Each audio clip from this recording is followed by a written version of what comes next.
Bonjour, je m'appelle Mathieu Jamin et je vais vous parler aujourd'hui d'immersion dans l'inbound PR.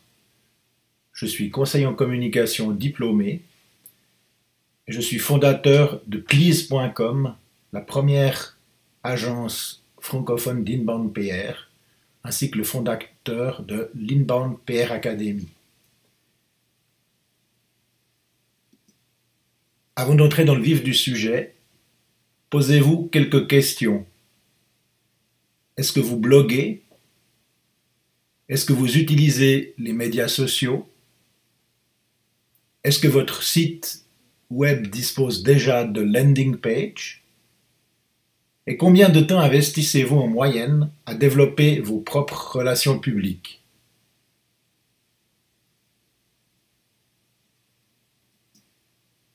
Pourquoi avons-nous besoin d'inbound PR? En tant que consultant en relations publiques ou chargé de communication, eh bien notre métier est relativement menacé actuellement. Il existe 5 menaces existentielles que je vais vous énumérer ci-après. La première menace, c'est une sous-préparation chronique au traitement des données. En effet, notre monde regorge de plus en plus de données à analyser, à utiliser dans le marketing et de la communication d'entreprise, mais le secteur des relations publiques, jusqu'à présent, n'est pas vraiment préparé à traiter ces données. La deuxième menace, c'est un attachement de notre branche au contrôle des hiérarchies plutôt qu'au fonctionnement collaboratif en mode réseau. C'est vrai que le secteur des relations publiques n'est pas tellement adapté au domaine des hiérarchies plates et au domaine des startups.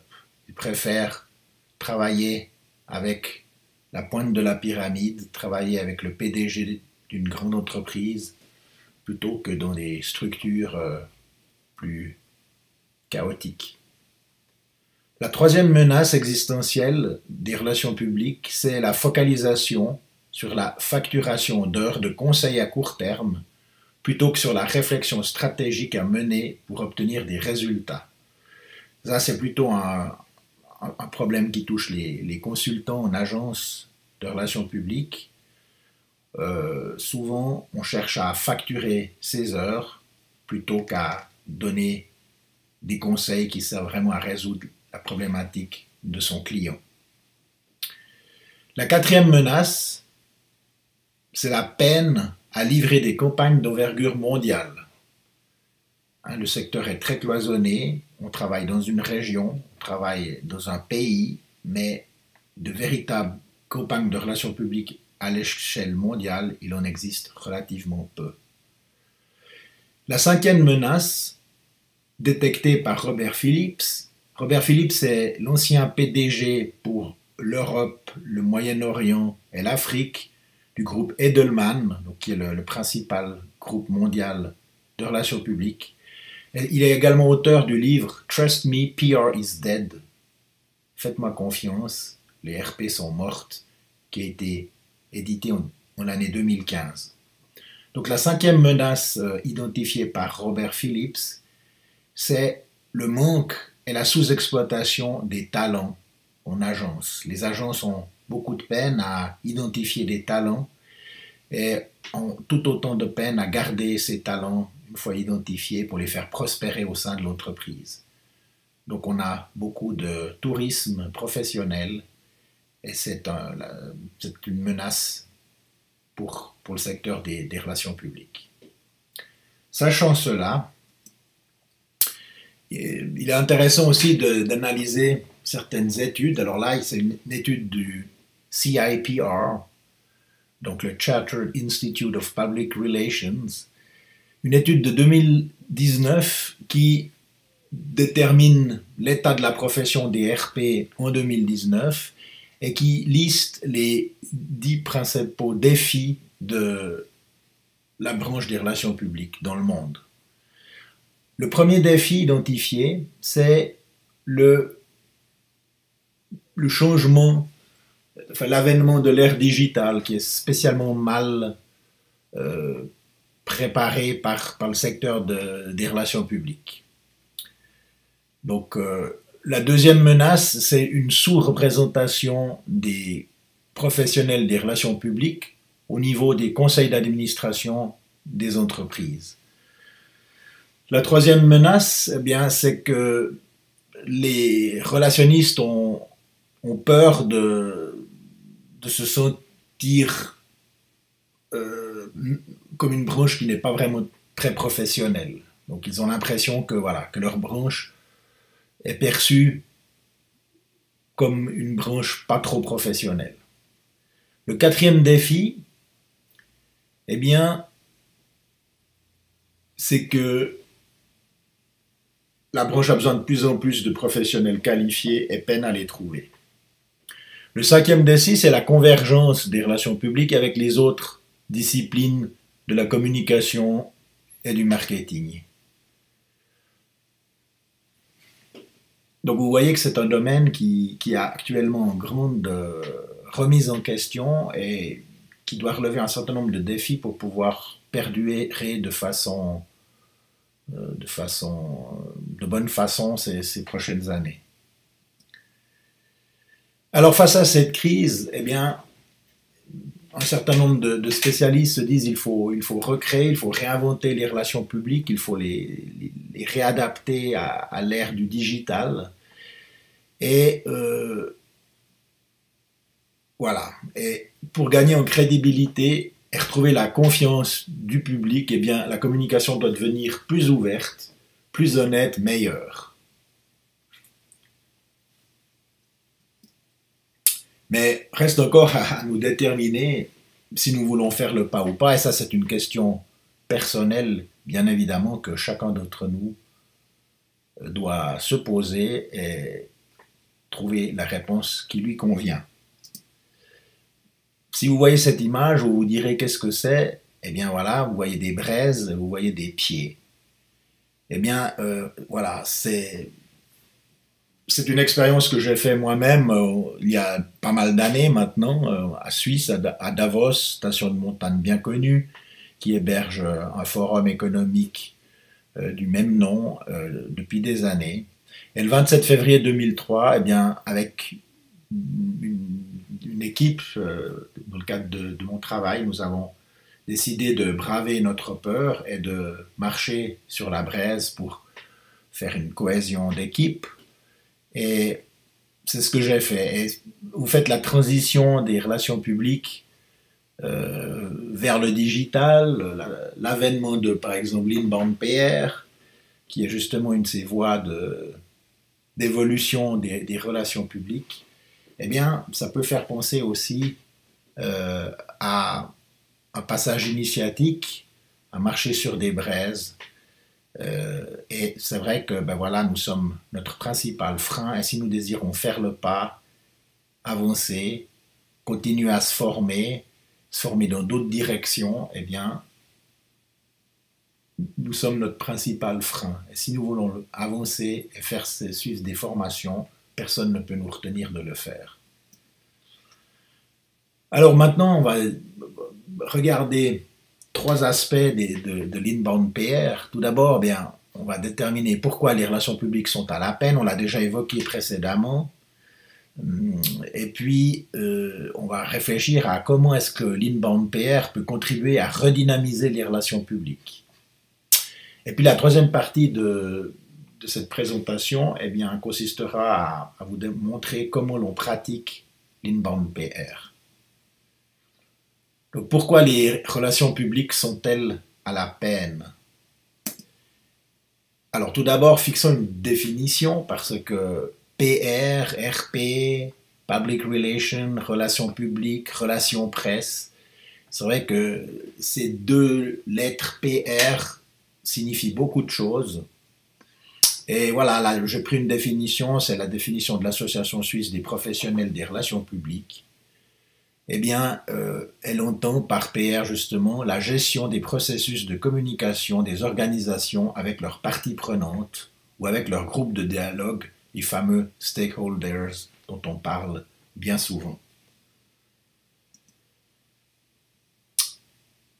Pour Pour illustrer la différence entre la publicité et les relations publiques, eh bien, voilà, c'est Jean-Louis Gasset, l'ex-dirigeant du groupe Apple et fondateur de Be Incorporated, qui disait que la publicité, elle dit que vous êtes bon, et les relations publiques, ils font dire par quelqu'un d'autre que vous êtes bon.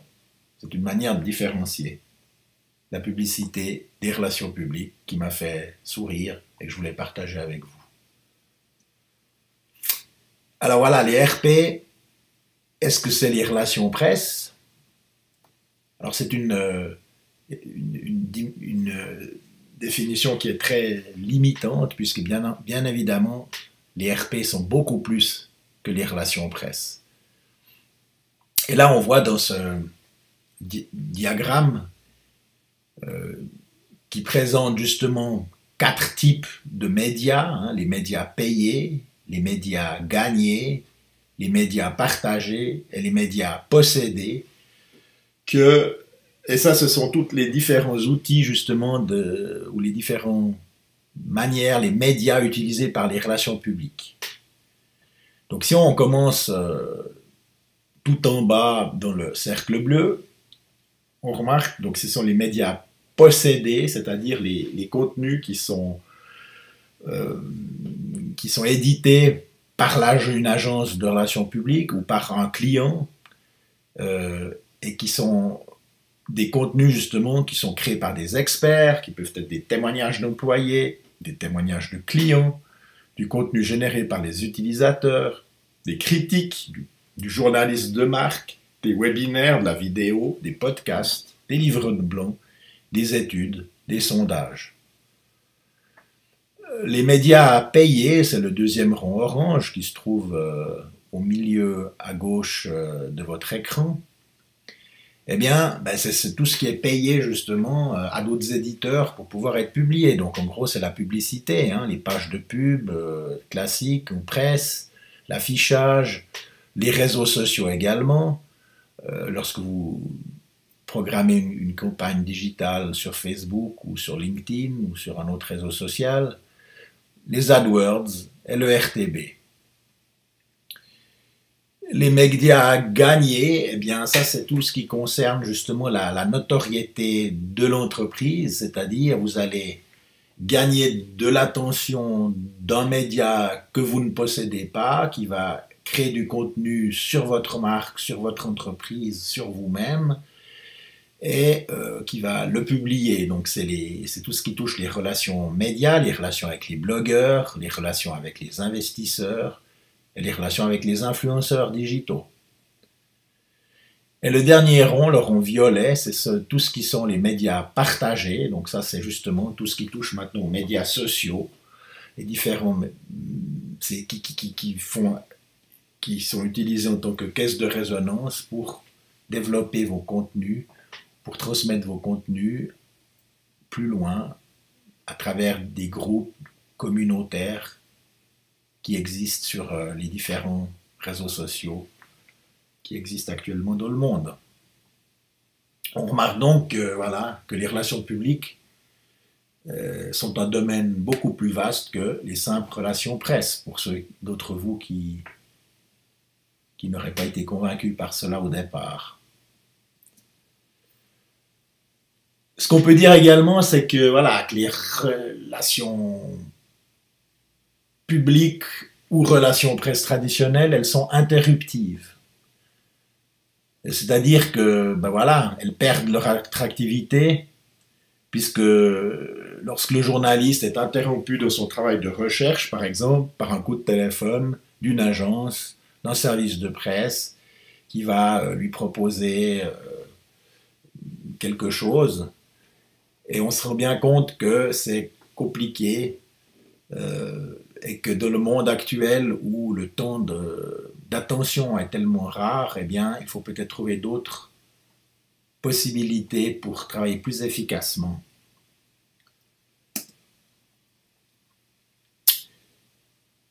Cision France, Cision, principal éditeur de logiciels concernant les relations publiques, qui est très présent en France, il explique que le métier d'attaché de presse ne peut plus se résumer à écrire un communiqué de presse, à le faire relayer par quelques journalistes et faire une revue de presse.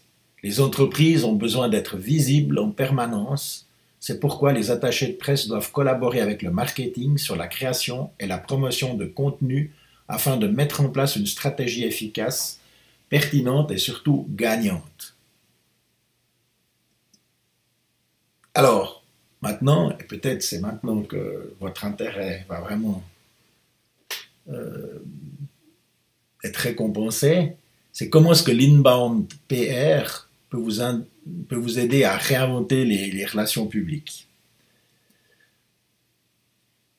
Ce qu'on sait, évidemment, ça c'est la force de notre corps de métier. Hein. Depuis la création des relations publiques, eh bien, les relationnistes excellent dans la création de contenu, surtout sous forme de texte au départ, mais le storytelling, c'est vrai que ça c'est notre cœur de métier et on peut en être très fier. Par contre, notre principal problème de notre corps de métier, c'est qu'on n'est pas très doué pour mesurer les résultats. Et ça, on le remarque que voilà, là, les priorités, disons, au niveau du job, ben, c'est surtout de créer des contenus, d'éditer des textes, de faire des relations publiques, de lancer des programmes RP, des campagnes RP, de gérer des crises, de faire du planning stratégique. Et la mesure, l'évaluation, eh bien, ça vient qu'en 12e position sur le nombre d'activités qui sont faites par les relationnistes actuellement dans le monde. Et pourtant, on vit dans un monde où le retour sur investissement devient de plus en plus important. Et donc, il est compliqué d'avoir comme 12e priorité la recherche, l'évaluation et la mesure des résultats, quand on sait que c'est une des priorités les plus importantes de sa clientèle. 3 relationnistes sur 4 considèrent la mise en perspective de leurs résultats avec ceux de l'entreprise comme le plus grand défi à relever. Donc on remarque bien que le travail n'est pas encore gagné, mais ça progresse. Et là on voit des projections pour un peu tous les continents de la planète. On remarque que, voilà, que chaque région du monde n'est pas forcément au même stade. Alors l'inbound PR, eh bien, vous faites qu'est-ce que c'est? C'est une combinaison de la principale force des relations publiques, à savoir le contenu, avec son plus grand défi, à savoir la mesure des résultats. Et si on arrive à créer de l'excellent contenu, lancer des campagnes, mesurer les résultats, calculer le retour sur investissement, eh bien c'est beaucoup plus facile de demander des moyens à son PDG pour lancer des campagnes, quand on peut lui prouver que cet argent est investi à bon escient dans ses campagnes, plutôt que de jeter de l'argent par la fenêtre sans savoir vraiment ce que l'entreprise va gagner en investissant dans des campagnes de relations publiques. Alors, voilà, l'inbound PR, eh bien, c'est un concept qui a été inventé par HubSpot. HubSpot, c'est un éditeur américain de logiciels de marketing, d'inbound marketing, justement, marketing entrant. On peut traduire cela comme ça en français. Et Iliana Stareva, qui est une cadre justement d'HubSpot, pour poursuivre le succès rencontré avec l'inbound marketing dans le secteur des relations publiques. Alors c'est vrai que, voilà, l'inbound marketing, il y a des milliers de pages, des milliers de livres blancs sur la toile qui expliquent le concept. Et HubSpot s'est dit, mais si on développe l'inbound PR, eh bien ça va nous permettre également d'adresser les agences de relations publiques et pas uniquement les agences de marketing pour leur vendre quelque part leur logiciel d'inbound. Alors le concept d'inbound PR a été présenté pour la première fois à Boston en 2016 lors du grand messe annuel de l'Inbound. Et ces objectifs, eh bien, ils sont de redynamiser les relations publiques, d'optimiser l'alignement des objectifs Marcom et RP grâce à la méthodologie de l'Inbound, dans le cadre du développement d'une stratégie de communication intégrée des différents types de communication d'une marque ou d'une entreprise. Ça, c'est très important. Si vous avez déjà un département marketing qui travaille avec de l'inbound marketing et que vous décidez également d'introduire l'inbound dans votre département RP, eh bien ça va vous permettre d'aligner le marketing et les RP de votre entreprise beaucoup plus facilement et travailler dans une stratégie holistique à 360 degrés, intégrée justement pour être beaucoup plus efficace sur le marché. Et accessoirement, le troisième objectif, je l'avais dit précédemment, c'est de vendre plus d'accès à la suite logicielle HubSpot, à cette nouvelle cible que sont les relationnistes, en plus des marketeurs. Alors la nouvelle méthodologie de l'inbound PR, parce qu'évidemment l'inbound PR ça évolue, et maintenant eh bien, on représente ça sous forme d'un volant, avec, je dirais, trois types d'outils. Il y a les outils d'attraction, les outils d'engagement et les outils de ravissement, c'est-à-dire, c'est assez logique, dans une relation digitale, eh bien, au départ, il faut attirer un internaute inconnu, c'est-à-dire attirer une adresse IP, si l'on veut bien, sur son site, et l'attirer donc en leur transmettant par exemple des livres blancs, des publications gratuites, des checklists, toutes sortes de documents téléchargeables qui vont lui permettre de se faire une idée sur le sujet qui l'intéresse. Et une fois qu'il a attiré, il va falloir l'engager, c'est-à-dire entrer avec lui, entrer en contact avec lui, obtenir de plus en plus d'informations sur lui, connaître son prénom, connaître son adresse email pour pouvoir lui transmettre des documents, peut-être connaître son numéro de téléphone pour l'appeler par la suite, connaître sa profession éventuellement, sa place dans l'entreprise, etc., etc. Et une fois qu'il est engagé et qu'il aura commandé des produits dans l'entreprise ou des produits, ça, dans le cadre de l'inbound PR, on ne commande pas tellement des produits, mais le journaliste va plutôt écrire des sujets sur vous ou vous demander de fournir du contenu qu'il va pouvoir utiliser dans ses reportages, que ce soit à la radio, à la TV, sur Internet ou dans la presse écrite. Eh bien, il va falloir entretenir aussi cette relation avec lui, continuer à le ravir dans le cadre d'une relation à long terme, ce qu'on connaît relativement bien dans le secteur justement des relations presse, où le relationniste a intérêt à investir beaucoup de ressources dans le relationnel pour garder de beaux contacts avec les journalistes le plus longtemps possible, pour assurer son fonds de commerce. Comment est-ce qu'on pratique l'inbound PR? Eh bien, on démarre dans l'inbound PR il y a 8 étapes de base qui ressemblent évidemment à d'autres programmes stratégiques, si l'on veut bien. Tout d'abord, eh bien, il faut définir ses objectifs. Ensuite, il faut déterminer le profil de ces personas. Alors, les personas, c'est peut-être pour un certain nombre de relationnistes. Pour vous, peut-être, vous ne savez pas trop ce que c'est. C'est vrai que les personas sont beaucoup plus utilisés dans le secteur du marketing jusqu'à présent. Donc, un persona, c'est une espèce d'avatar de client. Alors, dans le cadre de l'inbound PR, c'est plutôt un avatar d'un type de journaliste ou d'un type d'influenceur susceptible de parler, de mentionner votre marque, votre entreprise dans le média pour lequel il écrit. Alors on peut imaginer, il y a différents types de personas. Hein.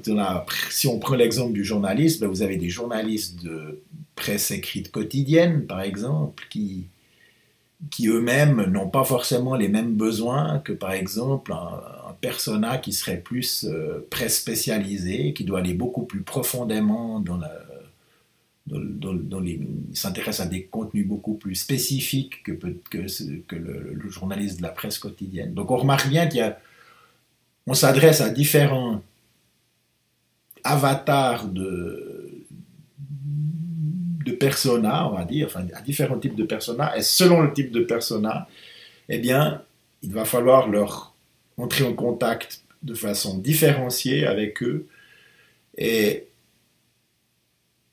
communiquer avec eux également de façon différenciée et leur fournir des informations différenciées. Donc ça vaut la peine de réfléchir aux grandes catégories de personas qui concernent son métier pour pouvoir déterminer ces catégories et ensuite les adresser de façon ciblée pour être efficace. Une fois que ces personas sont déterminés, eh bien, on entre dans la troisième phase, c'est-à-dire définir justement le parcours de ces personas. Dès l'instant où ils découvrent votre marque, jusqu'au moment où vous allez garder un contact avec eux dans la troisième phase justement dite de ravissement pour maintenir de bonnes relations avec eux. Et une fois que vous aurez défini leur parcours, c'est-à-dire justement par quelles étapes ils passent, le temps que ça va prendre, quels sont les médias qu'ils vont utiliser pour entrer en contact avec vous, eh bien ce sera beaucoup plus facile de créer un plan de contenu adapté à ces parcours pour les nourrir avec votre contenu tout au long de leur parcours. Voilà. Et ce faisant, eh bien, vous allez pouvoir assurer bien la promotion de vos contenus envers ces différentes catégories. Et bien, vous pourrez justement pratiquer les relations médias entrantes également avec eux, c'est-à-dire au lieu de téléphoner tout le temps aux journalistes au mauvais moment, bien souvent, vous allez pouvoir mettre en place des processus qui vont vous permettre d'automatiser peut-être l'envoi d'emails. Ils vont pouvoir s'inscrire sur des bases de données, télécharger eux-mêmes des documents à n'importe quel moment du jour et de la nuit sans que vous soyez dérangé vous-même et que eux-mêmes puissent travailler à l'heure qui leur plaît, même si vous n'êtes plus en fonction et que vous dormez dans votre lit au moment où ils veulent télécharger un document. Et tout cela va contribuer justement à nourrir vos prospects médias au fil du temps, permettre à ces médias justement de publier de l'information sur votre marque et sur votre entreprise. Et la dernière étape, ça sera justement la mesure des résultats obtenus grâce aux outils que vous aurez mis en place pour ce faire. Il est vrai que la communication digitale permet justement des mesures beaucoup plus pointues que la communication traditionnelle d'il y a une vingtaine d'années. Hein. Alors, pour entrer un peu plus dans le sujet, un partenariat avec les entreprises Cision et 1 minute 30, 1 minute 30 qui est l'agence d'inbound marketing pionnière de France, hein, active depuis 2012, sauf erreur, sur ce marché-là, eh bien, nous avons développé 2 offres de formation différenciées pour vous former à l'inbound PR. Il y a une offre d'initiation d'une durée de 2 jours, sous forme d'ateliers pratiques, de formation théorique, qui permettent d'adopter les outils et les postures du spécialiste en inbound PR et échanger avec les autres participants. Et puis une deuxième formation de spécialiste en inbound PR qui va se donner sur 1 mois, en fait une vingtaine de jours, dont 8 jours présentiels à Paris et 12 jours en mode distant learning, sous forme de webinaires à la maison. Les objectifs de ces 2 formation, eh bien, il y a des objectifs communs, acquérir de nouvelles compétences et expériences en inbound PR, améliorer son employabilité RP face aux autres départements de l'entreprise. Ça, c'est très important à l'heure actuelle. Hein. C'est vrai qu'on a un petit peu l'impression que tout est digital et qu'on cherche tout le temps de nouveaux employés dans le digital, et de moins en moins dans les RP. Donc, si on veut améliorer son employabilité, il est peut-être temps de se former également au digital lorsqu'on est relationniste. Ça vous permettra également d'acquérir de nouvelles compétences en inbound PR au cours de cette formation, afin d'être capable de faire des recommandations dans le domaine de l'inbound PR, et d'acquérir des méthodes et des outils de spécialistes en inbound PR, ainsi qu'un échange d'expérience avec les autres participants. Donc cette formation de 2 jours, elle a un prérequis, il faut être attaché de presse, soit en indépendant, soit employé, avoir une expérience significative de plusieurs années en relations presse ou en relations publiques. Et le coût de cette formation de base est de 1 500 € hors taxe. La formation longue, donc sur 20 jours, elle vous permettra, en plus de, je dirais, des objectifs de l'initiation courte, d'acquérir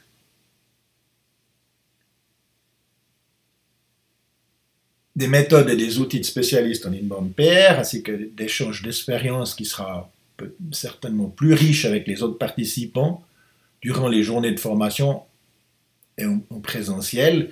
Plus riche, pourquoi? Parce que ça va durer 20 jours au lieu de 2. Hein, ça, c'est logique.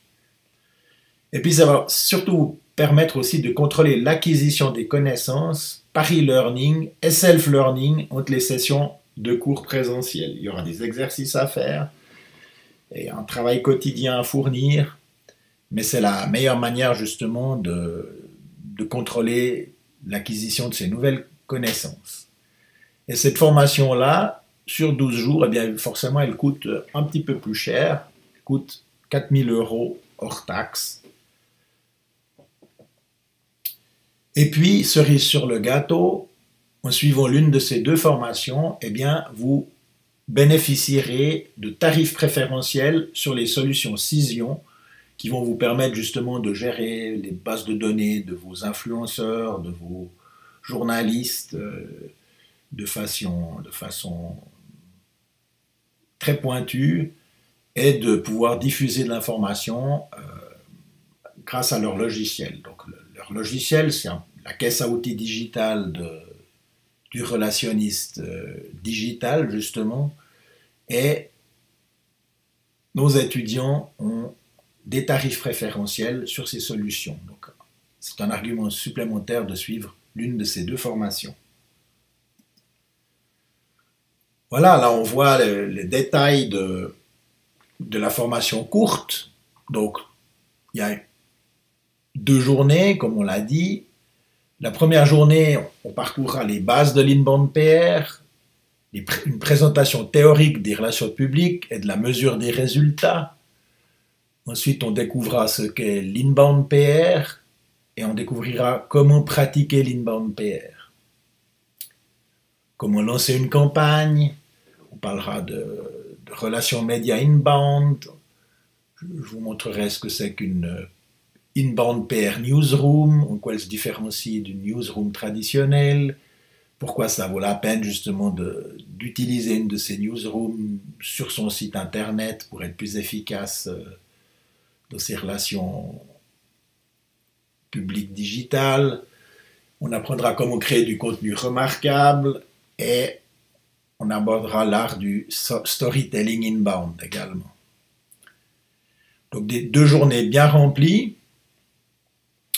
La deuxième journée, eh bien, on apprendra à générer de nouvelles affaires grâce à l'inbound PR.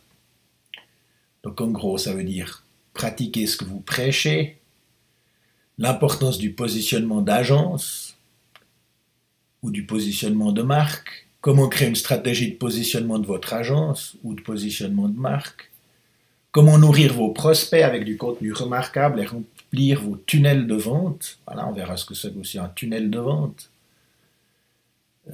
qui cherche justement à convertir un prospect en client grâce à un parcours digital qui va transformer un intéressé en un client. On va également apprendre comment délivrer des services d'inbound PR à nos clients, définir les différents services d'inbound PR, réfléchir comment bien impacter ces services pour mieux les vendre, développer vos capacités d'inbound PR et délivrer vos services d'inbound PR.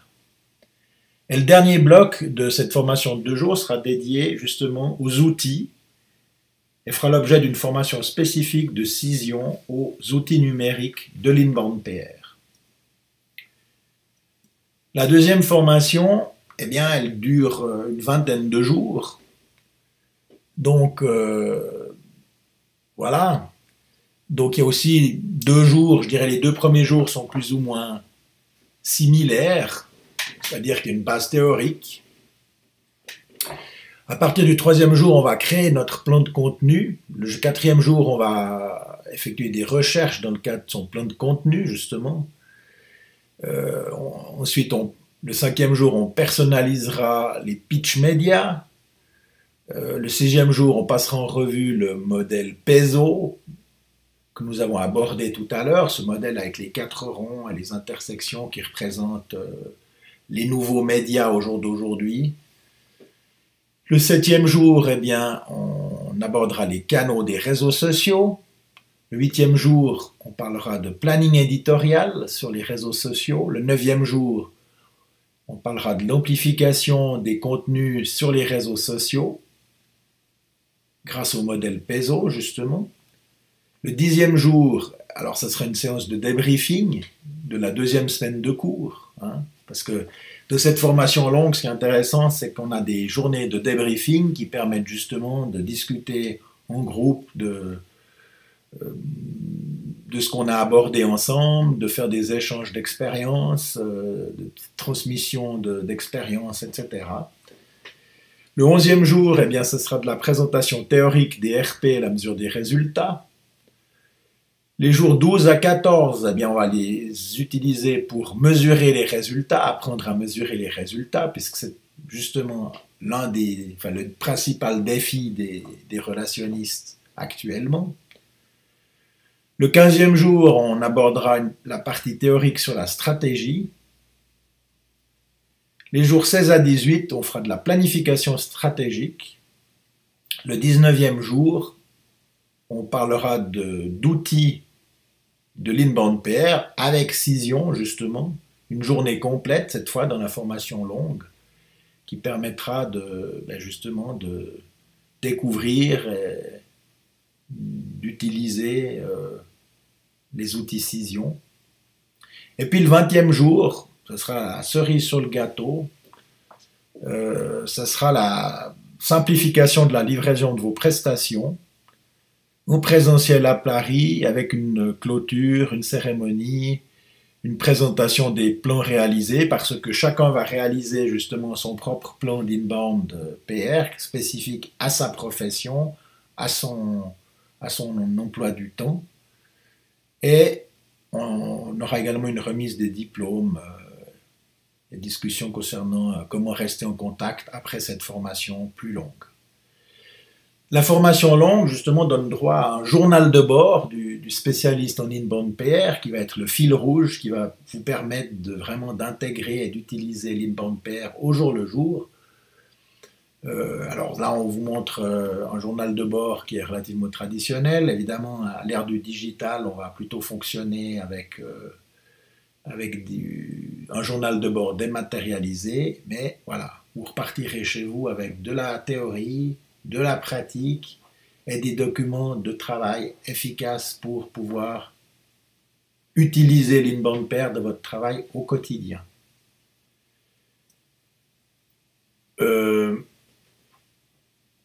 Voilà, donc là je ne vais pas trop m'attendre parce que c'est un petit peu une répétition. de ces différents jours. Ce que je vous invite à faire, si vous vous intéressez à ces formations, eh bien déjà tout d'abord, c'est de télécharger notre livre blanc à partir du site please.com. Télécharger notre livre blanc pour découvrir comment créer une stratégie de relations publiques en 30. Ça vous permettra d'affiner un petit peu le sujet. Et puis également de cliquer sur nos formations et de vous inscrire à l'une des deux formations qu'on vous propose afin de pouvoir développer ce sujet passionnant avec vous plus en avant très prochainement. J'espère que cette présentation vous a intéressé, j'espère que vous allez être nombreux à télécharger notre livre blanc, j'espère que vous allez être nombreux à réserver l'une des deux formations, qu'elle soit courte ou plus longue, et que vous allez porter le bâton de pèlerin de l'Inbound PR en France, en Suisse, en Belgique, au Canada, au Québec, et en Afrique, dans toutes les régions francophones de notre planète, pour pouvoir être plus efficace dans votre travail. C'est tout le mal que je nous souhaite. Et je vous dis à tout bientôt pour une autre vidéo relative à l'Inbound PR. Bye bye.